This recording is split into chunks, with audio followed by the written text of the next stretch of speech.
ఇవన్నీ కొత్త గుర్రాలు తయారు చేశాం. ఈ గుర్రాలన్నీ కూడా రేపటి నుంచి పవన్ కళ్యాణ్ గారు కూడా పరిగెడుతూ పవన్ కళ్యాణ్ గారు సాధనే ధ్యేయంగా ఆయన్ని రాజ్యాధికారం చేపట్టడమే ధ్యేయంగా ఆయనకి అధికారంలో ఆయన గౌరవానికి ఏమాత్రం కూడా తగ్గకుండా తగిన హోదా లభించేటువంటి పరిస్థితుల్లో ఆ ధ్యేయంగా వారు చేపట్టినటువంటి ఈ కూటమి అంటే తెలుగుదేశం బీజేపీ జనసేన కూటమి, ఆ కూటమి యొక్క విజయమే ధ్యేయంగా వైఎస్ఆర్సీపీ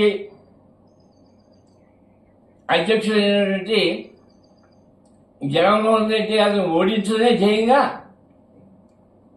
ఈవేళ ముందుకెళ్ళటానికి నిర్ణయం చేసుకుని ఈవేళ నుంచి కూడా ఈ పరుగులో మేము కూడా భాగస్వాములు అవడానికి మేము నిర్ణయం చేసుకున్నాం. అంటే మా సంక్షేమంతో పాటు, నా సంక్షేమం అంటే చెప్పాను కదా, సంక్షేమం అంటే అనేక రకాలుగా ఆర్థికంగా అభివృద్ధి చెందడానికి కాపుల యొక్క అభివృద్ధిని కోరి వెళ్ళటానికి మాకు అంటూ కొన్ని ప్రణాళికలు ఉన్నాయి. వివిధ ప్రభుత్వాలు బీసీల యొక్క సంక్షేమం కోసం ఎటువంటి పథకాలు వేసుకుని ముందుకెళ్తున్నారో ఆ పథకాలన్నింటినీ కూడా కాపు కులస్తులు కూడా వర్తింప చేయాలనేటువంటి ఒక డిమాండ్ని కూడా ఈ మధ్య ముందుకు తీసుకురావడం జరిగింది. మేము ప్రకటిస్తూ మీ మేనిఫెస్టోలో పెట్టాలి, రేపు ఇచ్చిన ఎలక్షన్ మేనిఫెస్టోలో పెట్టాలనే నినాదం కూడా ఈవేళ మేము కాపు బడ్జెట్ సంక్షేమ సంఘం తీసుకున్నాం. సంక్షేమాన్ని వదిలిపెట్టకుండా ఇకపోతే రిజర్వేషన్స్ ఇష్యూ, కాపులకి రిజర్వేషన్స్ ఇష్యూ హైకోర్టులో పెండింగ్లో ఉంది, అది నడుస్తూ ఉంది.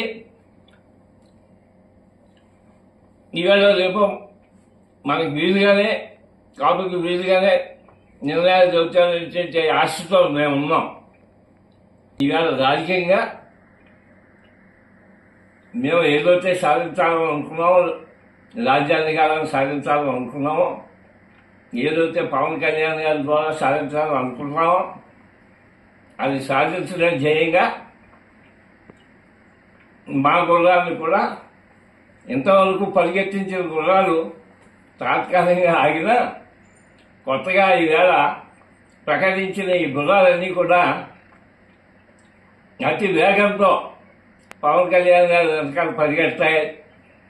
మేము అనుకున్నది సాధిస్తాం, పవన్ కళ్యాణ్ గారిని అధికారంలో తీసుకొస్తాం, కూటమి ప్రభుత్వం ఏర్పాటు చేసే స్టేజ్కి మేము తీసుకొస్తాం అని అభిలషిస్తూ ఈ రోజున మా జనరల్ బాడీ తీర్మానం ప్రకారంగా ఏదైతే ఎగ్జిక్యూటివ్ కమిటీ అంటే మా గుర్రాలు